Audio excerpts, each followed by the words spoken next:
Hey guys, welcome to the very first lesson of Ableton Live. I assume you've seen the overview of the course. So what we're going to do now is I'm just going to give you a brief overview of Ableton itself before we actually get into the nitty-gritty of making music. So this is what Ableton looks like when you open it, assuming you have Ableton Live 10 as well. What I'm going to do is kind of make my way down. I'm not going to go into depth too much, like into every single little aspect, because number one, you're just not going to remember it, and number two, you just don't need to know all those little things for now, especially. A lot of the things you kind of learn along the way anyway, which is what we're going to do, and which is what this course is all about.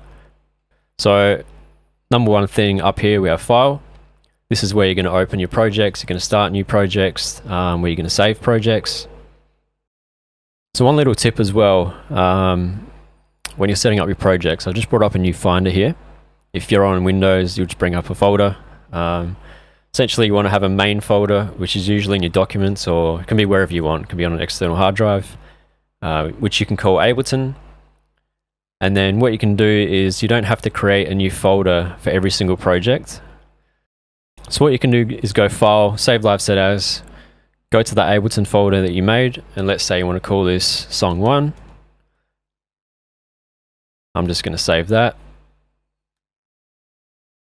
So what Live actually does is, you can see here in my Ableton folder now, I've got Song 1 project, and within here I can version up, let's say, another thing obviously that I recommend is when you make songs that you version up every time you make a significant change to it. That way, if you want to go back to something, you can go back without any dramas. And it's also just a safer way to work in case the file gets chewed for some reason. You don't lose your whole project, you've just lost that one version. So I like to version up every half an hour. Everyone's different. Some people do work in the one file, but then they regret it when that file gets corrupted for whatever reason. It's always just a safe way to work. So yeah, as you can see here, we've got this main project folder and our versions in here. So whenever we save now, if we go File, Save Live Set As, let's go Song 1, version 2, and I'll bring up Finder, and you can see now it's version 2 in there. But we've still got our main Ableton folder and that Song 1 project, so you don't need to make a folder for every project, you can just save it through Ableton. What you can do, and what I recommend, is maybe making it genre specific, so you can do, depends if you work in different genres obviously, or whatever makes sense to you. So you can do one that's like remixes, originals, if I can spell it right. And then what you can do is actually save through Live in these folders themselves. But yeah, because I work in a lot of different genres, I do have genre specific folders, which I then save my projects to. Okay, so that was basically a little overview of this. We will get into the other ones a little bit more, but that's kind of really what you need now is new set, open set, it all makes sense to you. Up here is also where you get your preferences. So if for some reason that you're not hearing sound, it's probably because you haven't set up your output device properly. I've got a sound card, so I use that. Right now I'm just using the built-in. But yeah, if you've got a sound card, make sure you set it up all in here. Same thing with your microphone. If you're using a different microphone input, make sure you've got that set up right, depending on if it's USB or through your audio interface. You've got to make sure it's all correct so that you can actually record into it. But yeah, just make sure that's all right for now. Usually default settings when you start Live, they work pretty well, and we'll stay in there until you kind of get more advanced. So looking at Live now, up the top here we kind of have these play controls, which all make sense. You've got play, stop, and record. Over here you've got your beats per minute, so depending on the genre and what kind of track you're making, you kind of change the BPM. That's something you want to set at the very beginning of making a song. This is your tempo and time signature.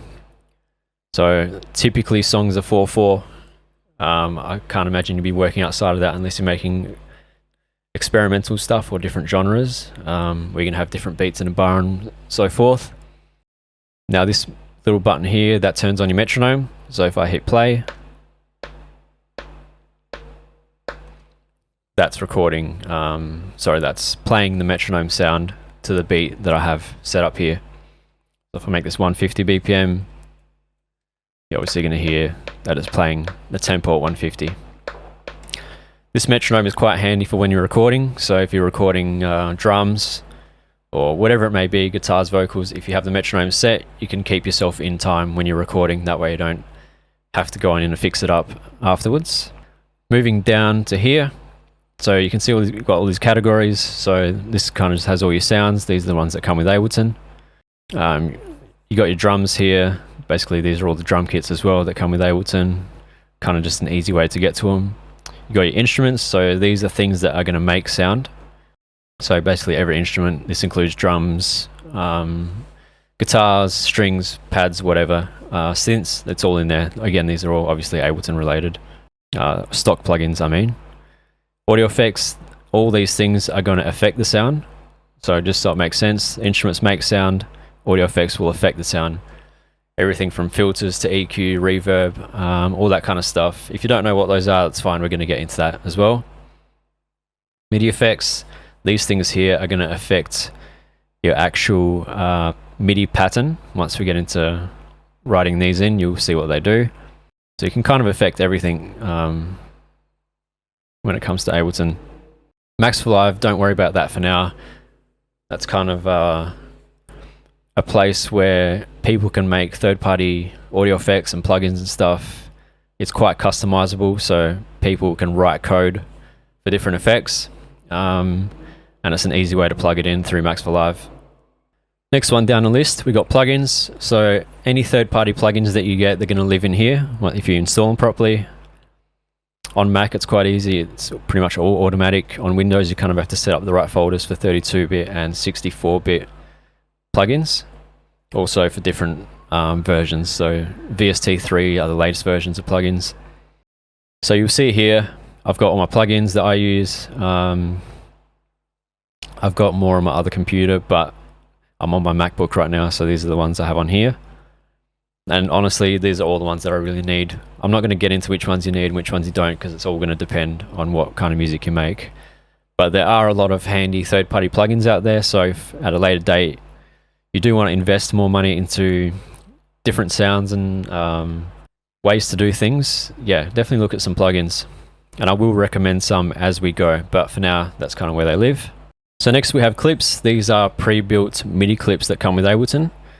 So essentially they're patterns that are ready to go with drum kits that are already made. And because those patterns are already made, you can kind of drag one in and then swap it out for a different instrument, and that pattern will stay there with a new instrument, or with a new drum kit, sorry.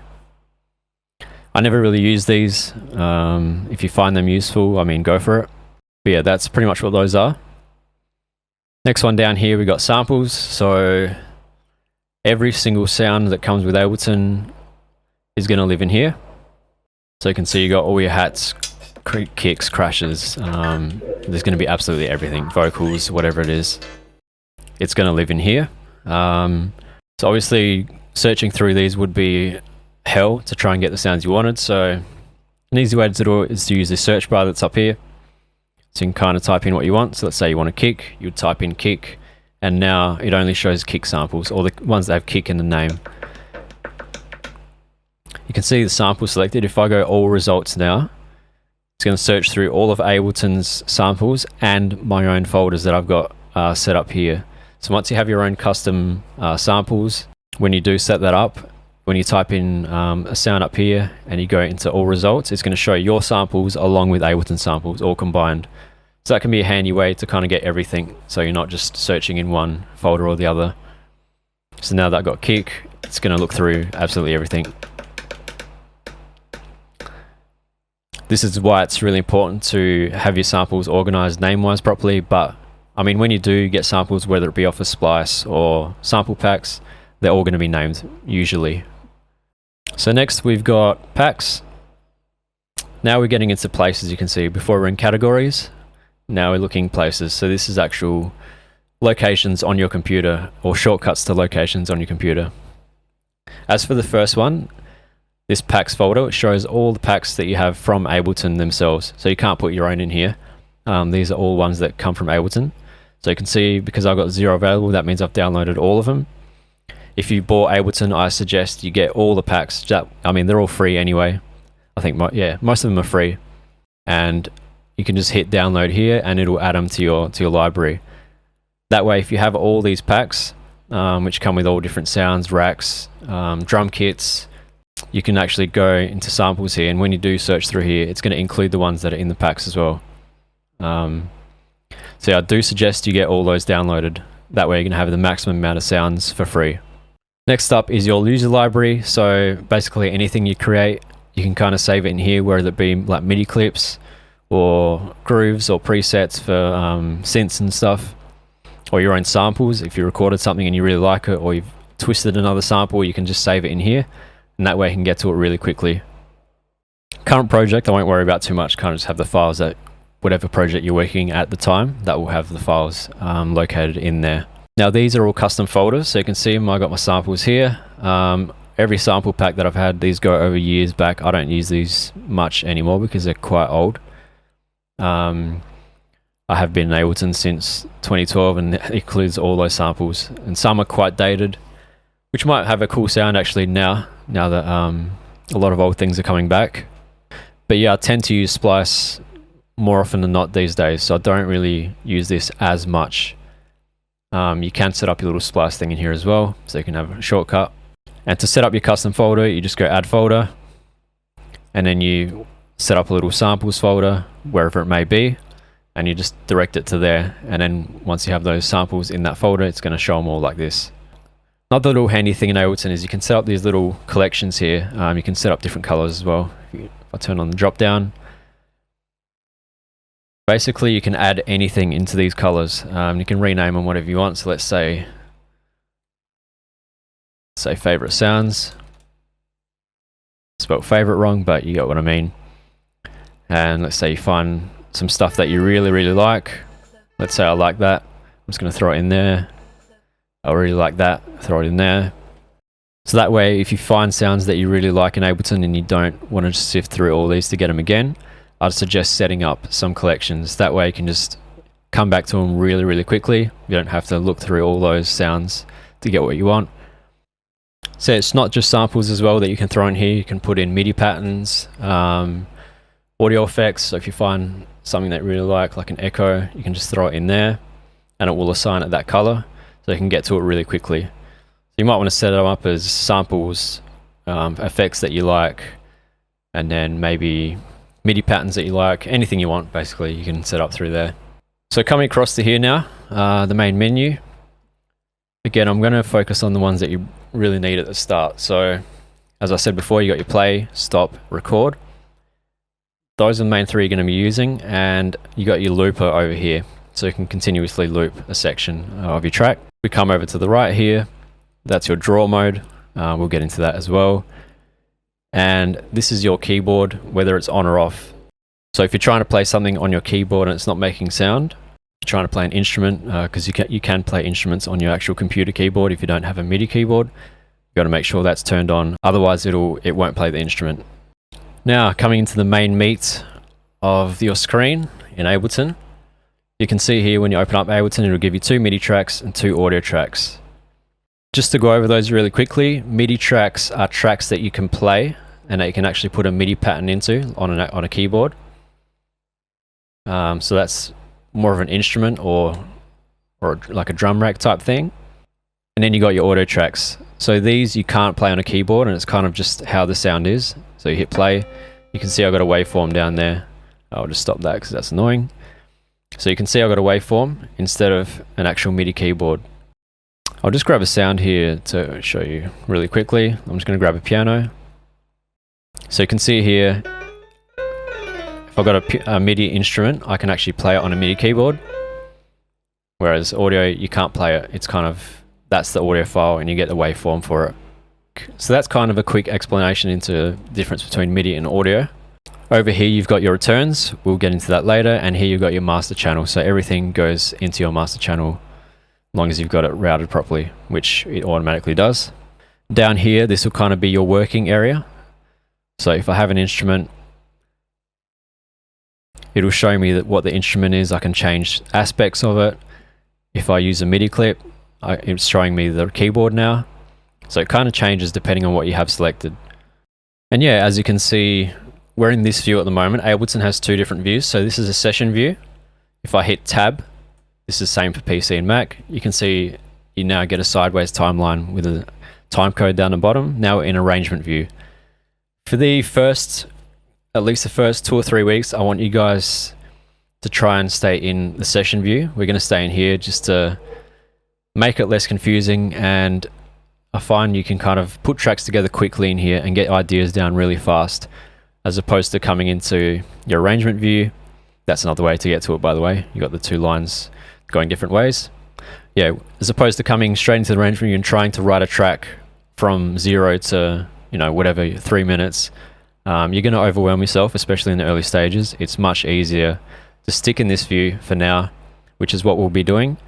And I'm going to show you a cool trick as well to get this idea into arrangement view really fast, so you don't have to sit there and kind of manually craft it from scratch and spend hours and hours doing that. So yeah, that's a rough overview of what you're looking at in Ableton. I'm not going to go into every single little thing, and I don't want this to drag out too long. As I said, we are going to go into things into more detail as we go, so I don't want to overwhelm you too much in this first lesson. You don't have to remember every little thing, so don't worry too much. As long as you've got a rough idea now from watching this, I'm happy. Yeah, thanks for watching, guys, and I'll see you in the next episode.